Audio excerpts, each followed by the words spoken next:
Is the Ukraine war over? What are we looking at right now? Well, it's not over. No, I mean there's a lot of people dying still. There's some very intense fighting going on in certain parts of the front, like Kursk and Chasiv Yar, and not just there. The fighting continues, um, and yeah, there is a possibility that it could come to some sort of fairly rapid close. If, for example, the U.S. really does cut off the arms flow to Ukraine, they just are not going to be able to last very long. We'll see a, a total collapse, I think, within a relatively short period of time. I mean, even if the Europeans continue to supply them with arms, that's less than half. Substantially less than half of if that does happen, it'll be substantially less than half of what they're getting now. And even, as things are now, they're retreating in many places, are being forced back in many places along the front. So if a substantial cut in the arms flow is going to just lead to a total collapse. It may not be immediate, but I would think, at the most in 2 months, we would start to see, a significant acceleration in Russian advances, a very significant Russian Are you sure about acceleration. that? Because we've talked about just the ineffectiveness of the equipment that we've given them. In general, what is it that the U.S. is providing that's keeping them necessary in the fight? Because my understanding, a lot of it is the drones, but the drones are actually Yeah, Ukrainian produced. So there are things that you hear about, like Starlink, like that's used to operate these drones. If right, the U.S. does pull that, if Elon Musk, who's right, been very vocal about ending this Ukraine war along with Trump, they have that lever to pull. I right. think that could end the war Yeah, that quickly. may end it faster. It's true. It's like I know it's a new kind of war, and drones play a very, very important role in this new war. There's no question about it. But armored personnel carriers and all that, it does, it is, those are significant and necessary equipment. Um, but but I think, yeah, your focus on the drones is warranted. That's when you hear about firsthand accounts of what's going on the front line. That's what the Russian soldiers fear the most. That's what causes them to proceed, incrementally, relatively slowly. Of course, they're going much faster than they did a year ago, but still, they have to be careful. You get out there, and you just never know when one of these will swoop down on you. It's really a kind of like a horror movie. I was just looking at a video last night of some Russian soldiers they went out and they rescued some of their comrades. They ran back into this building, but then they could see these drones hovering. They had spotted them and were coming. And these drones can fly into buildings. That's the thing. They were just like these. Um, I almost thought of like the age of the dinosaurs, and they're pterodactyls. Or these super raptors up in the sky that yeah, they can very easily kill you, kill or maim you. And they swoop down. So you could see them, it was clear that these drones had spotted them and were approaching. And this guy was firing from a window, and he took out one and then took out another. But you can imagine the tension. It's very much like a horror movie. So, yeah, I think the drones may, in fact, be the most important part of the Ukraine arsenal, and that's something that they more or less assemble on their own in small workshops, often underground, dispersed across the country. Um, so they're very hard to target, to locate and target. Um, Now they are being outproduced in drones, significantly outproduced by the Russians now, but they're still there, and they're still a problem. There's I just give you an example of what the Russians have had to do to counter the drones. So a lot of things are, there's high tech measures that they use and can use very effectively. Jamming, their electronic warfare is very effective, but uh, it's not absolute. I mean, there are, especially right there at the where combat is taking place. It's hard to move some of that equipment. Yeah, you want to have sort of be operating under a bubble, ideally, an electronic bubble, to protect you from these drones. But that's not easy to do. And sometimes the men on the front line get ahead of that bubble and they become vulnerable. So but they've been very creative. Often these units on their own will come up with solutions. I remember it was probably about a year ago or more that we started seeing those kind of big turtle tanks, or they look like rolling metal sheds, and they're very low tech. These guys just welded on some corrugated iron or something, but they're actually pretty effective. They really do protect the tank, from drones. And I think now, like the new tanks that are coming out have a let's say a more professional looking canopy, or I guess they call them coke nets or coke cages that they put on top of the tank. But then we also, another way to deal with them is to avoid actually traveling in a vehicle, together in a vehicle, and instead, we're seeing assaults that are conducted on motorcycles, small motorcycles. So you have maybe a dozen guys on a dozen motorcycles, and that again makes it much more difficult for the drone. They're traveling at a high speed, and you can't get all 12 go after all 12 at once. You have to go after them individually, and so that's been an effective way to deal with it. It's still got to be pretty scary, I imagine. Right. You certainly don't want to take a spill while you're on one of those motorcycles out on the field there. And then another thing they did, I think this was right outside of Chassev Yar, is that they actually enclosed an entire road in netting, so that their cars, their vehicles rather, can go up and down the road and while being protected from drone attacks. So even though the Ukrainians don't have nearly the number of drones that the Russians do, they still have them in sufficient number to create serious problems. And I think you're right. That's, but you don't want to entirely discount the importance of some of these other things. Certainly howitzers and artillery is playing a very important role in this war. Maybe not as important as the drones, but it's important. A lot of the casualties, or maybe even the majority of the casualties, are by artillery. And so, if they're already outgunned in that department as well. But if there is this, a further decrease in both guns and in shells, then they're in serious trouble. But the drones are still there. They're still in the class. So it may be the thing that really would end the war swiftly would be denial of Starlink. And there were rumors to that effect recently. There was even a report in Reuters saying that it was going to, like, March 1st, they would be cut off. But Elon Musk went online and went on X and said, no, I'm not doing that. This isn't a bunch of nonsense. Now, you kind of wondered, because those rumors were rather persistent and coming out of some, very major news outlets. So who knows, maybe the Trump administration started those rumors. They just did put the fear of God in the Ukrainians, to ramp up the pressure and just remind them, hey, we do have this leverage. We can cut this off if you really piss us off. Right. Yeah, I just feel like observing this war over the past 3 years, the Ukrainian attempt to kind of conduct a more conventional war with the Russians has been just an utter failure. With the offensive, it was just a bunch of these old farts in the Pentagon that are just like thinking about World War II.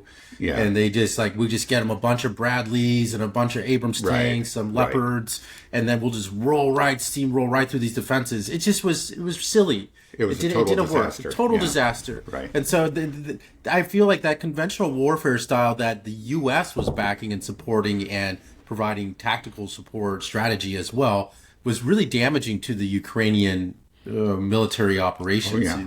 And so I almost feel like that's why I'm saying that the amount of money that we sent and the amount of equipment we sent, I don't know if it really helped the Ukrainians. It almost gave them this illusion that they were more powerful than they really were. And it was very damaging to their cause. And and this is just weird to me as well, that we have Russia and the U.S. talking about ending this war, but Ukraine and Europe aren't involved in it. So if Ukraine doesn't want to go on, if they adopt more of a guerrilla warfare tactic instead of rolling around in their tanks, it could be more effective and just bog things down. And we've seen there was even an acknowledgement within the U.S. with Victoria Nuland kind of saying that we got to go to asymmetrical warfare, which in my mind is kind of it's a nice way of saying terrorism. Yeah. Well, we've seen it. We've seen a number of terroristic attacks, and right. So that's but that's militarily ineffective. I think it just gives those people emotional satisfaction. Oh, we killed some Russians, but it doesn't. Right, you're right. But I think I'm just worried that we will come to this agreement between Russia and the U.S. will pull out. Of course, it'll be I think the biggest thing that might end that war actually is just if the flow of money stops going to Ukraine, because I think the support for what's happening in Ukraine is largely there because of the money that we're pumping in to support it. You get a lot of paid foot soldiers, a lot of paid, propaganda. The U.S. aid thing, I think, was a huge hit to destroy the narrative. So I believe that's really damaging. But if the EU doubles down and continues to commit, will keep on pumping money into Ukraine, then you're funneling a kind of a guerrilla resistance, terrorist type of activity that could be very difficult to extinguish. If they're not using ATACMS missiles or their Abrams tanks or their howitzers, but they have their drones that are terrifying. They're sending a lot of money into Kiev to prop up the regime, to continue the fight against the Russians, basically fueling insurgencies we could see, which I think could be very difficult to. Well, we haven't seen that, and I think the reason is first that the Russians have been proceeding relatively slowly, again faster than in the past, but slowly, and then the territory that they're taking is very Russia friendly. So we're not seeing insurgencies, and I don't think we will unless they go beyond. They go maybe to Kiev, or certainly if they go into Western Ukraine, they're going to have to deal with insurgencies, and that could be really ugly. I really don't think they want to do that. They may find that they're just forced to, but I think that it's not really the Russian objective now. Well, then just Western Ukraine is just going to be a hotbed of anti-Russian hatred, where they'll use it and that will be propped up with potentially EU money to keep this going, to continue these little attacks, which means that Russia will be compelled to continue moving forward. They can't have this. Yeah, that's right. That's the problem. So, exactly. I don't know. Maybe it won't end soon. Yeah. It's like, I don't know. Yeah. I'm not as optimistic as a lot of people think, but I think there's no question that there will be. I understand. You're right. You're right to point out the importance of drones, and I don't think the supply of drones is going to be affected by any weapons cut off, because that's something that they are producing locally. They're getting components, from various sources, but I think they'll continue to get those components. But there will be a definite acceleration. It's not like these other things just don't matter. One thing that does matter, as we can see, is air defense. And that's something that's being supplied to them by both the Americans and the Europeans.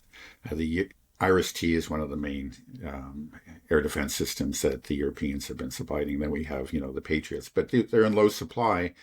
They're not that great. I think they really are outmatched by their Russian equivalents. But they still matter. They do. And the Russians have to exercise caution. Again, it's just like this has been a revolution in air warfare. It used to be that, the fighter jets were kings of the skies, and it's just not true now. They could even fly over places that had fairly effective air defense, and if fired upon, they could, most of the time, not always, but most of the time, they could evade those missiles. That's just not true anymore. So they have to stay back. They have to exercise a great deal of caution, and it does limit what they can do. Now, they can still do a great deal of damage with these glide bombs. They can stand back, even 50 kilometers and launch one of these. But they would be much more effective if they could fly directly over the targets.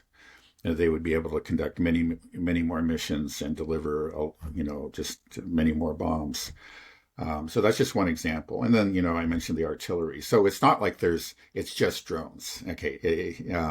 Some of that equipment is definitely useful. I think a lot of it's overrated, like the tanks, and, and maybe even, well, I think you would rather be traveling in an armored personnel carrier than in a civilian vehicle. There's at least a chance that you're going to survive a strike, when you're in an APC, but there's just no chance when you're in a civilian vehicle. So it still does make a difference. And if all that kind of military equipment was cut off, it would significantly weaken them. And I think you would see, a very obvious acceleration in the Russian advance. Yeah, but if you get into insurgency, that's something altogether different. And I think the Russians really want to avoid that. But as you pointed out, you have the problem. You have this virulently anti-Russian state, supported by the West, at least by the Europeans. That would be just a constant thorn in the side of Russia. And they might feel like they just have to, even though they don't want to, just have to go in and clean things up. Right. I mean, this is what's so strange is that we have the U.S. and Russia having this meeting, and it's fantastic to repair relations. But the EU is still, and Ukraine seem like they don't want this peace. They don't want it. And I mean, I don't know if you saw this quote from the Danish Prime Minister. She said, I did peace in Ukraine may be more dangerous than ongoing war. And if this echoes the sentiment of Brussels, of the EU, I think it does. Then we have a real problem. Yeah. Because if the European elite establishment does not want to make peace, they will always be able to fund, the far right anti-Russian nationalists in Western Ukraine to continue attacks on Russia, whether it be an increasing number of terrorist attacks or to continue with this support to fund these press gangs, to send people to the front line, and maybe they'll kind of divert their tactics to camping out in the woods and sending out drones here and there. It could be a very difficult situation for the Russians. Okay, I think in the end the Russians are going to win no matter what, and it's just sort of a question of how long it'll take and what you define. I think John Mearsheimer is correct. The Russians will attain victory, but it will be an ugly victory. I mean, it's not, and they just may decide, okay, this is not ideal. This is not what we really want, but I think it's good enough. One thing is like if you have Odessa and Kharkov, especially Odessa, that deprives the Ukrainians access to the Black Sea. And it does fundamentally weaken them as a state and as a threat, because that's one of the threats is actually in the Black Sea, and where the Ukrainians have been relatively successful using their naval drones, the water surface drones, and I think in some cases they may have actually used underwater drones. But if you can deprive them of that access, you do fundamentally weaken them, and that may be sufficient. But just in the long run too, they can start mobilizing younger men, 18 to 25-year-olds, but eventually they're going to run out of those men too. And in fact, what I've heard is that like in high schools in Ukraine, a lot of the classes are almost completely devoid of men, of male students. Because families are getting their 16 and 17-year-olds just out of the country. They don't want to see, they don't want to see their son, turn 18 and then be nabbed. So they're just getting him out of the country. And I'm sure a lot of those in the 18 to 25 categories are, among those who've been swimming across the rivers and climbing, crossing the mountains, doing whatever they can. In the end, I don't know how many they're going to get. Yet even if they get a significant number, eventually they're going to burn through those too. I mean, very sadly, a very large percentage will be killed or maimed, and so they can't go on forever. Even even if they use increasingly smart tactics. So far, they have not done that. But maybe if Zelensky goes, that's, a lot of us are hoping to see him go, but it actually may be to Ukraine's benefit, especially, to the benefit of their military effort if Zelensky goes, because he has been just a total moron when it comes to leading their military operations. Look at Kursk. Look again and again. He's demanded that they hold their ground. Just not retreat an inch. And we've seen disaster after disaster. So eventually, it's just clear that let's say a town is going to fall, and but they refuse. The soldiers in that town will say, "We've got to go. We can't hold this any longer. We just can't," and they're just told to stay. And then it's just too late. They're completely encircled, and finally, the order comes, retreat, but it's too late. So the vast majority of them die. Maybe they die right there within the town, or die trying to escape, across the fields that are just completely under the fire control of the Russians. So again, Zelensky has been a moron, and you get rid of him, you get somebody like Zelensky in there. Not that he's a genius, but he's shown that he's more realistic.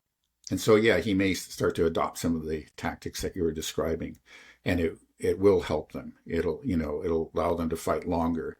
But in the end, even with that, they're going to lose. And if the Russians are intent on, taking those territories, like, certainly the 4 oblasts, but if they keep on fighting, they're not going to stop at the 4 oblasts. It's going to also be Kharkov and Nikolaev and Odessa.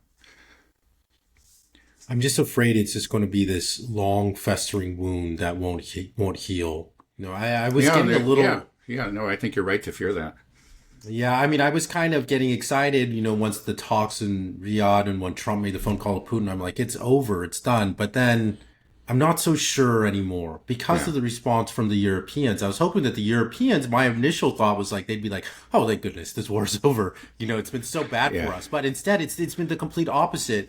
And it sounds like their goal right now is to sabotage the peace deal. And would you agree? Is that what their objective is right now? The EU are they trying to sabotage any chance of peace? They clearly don't want a peace deal to be made between the U.S. and Russia. They clearly I mean, you've seen magazine covers like The Economist, like Europe's nightmare, and it shows Putin talking to Trump.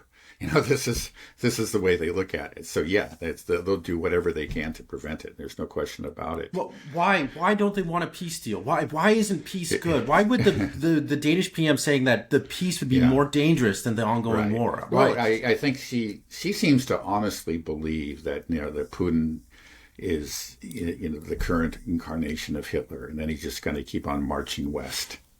And I think some of them do. I mean, I think maybe quite a few of them do. They've again, we've talked about this many times before. I think they've become victims of their own narrative. It's a narrative that was, of course, that in good part it came out of the U.S. and the previous administration, and not just them. Goes back decades, of course.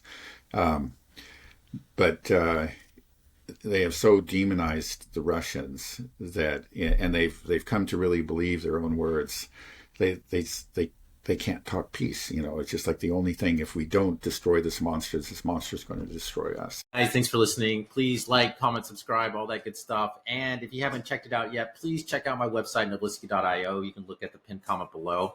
It's something that I think you'll find useful. Even my dad uses it. My wife uses it.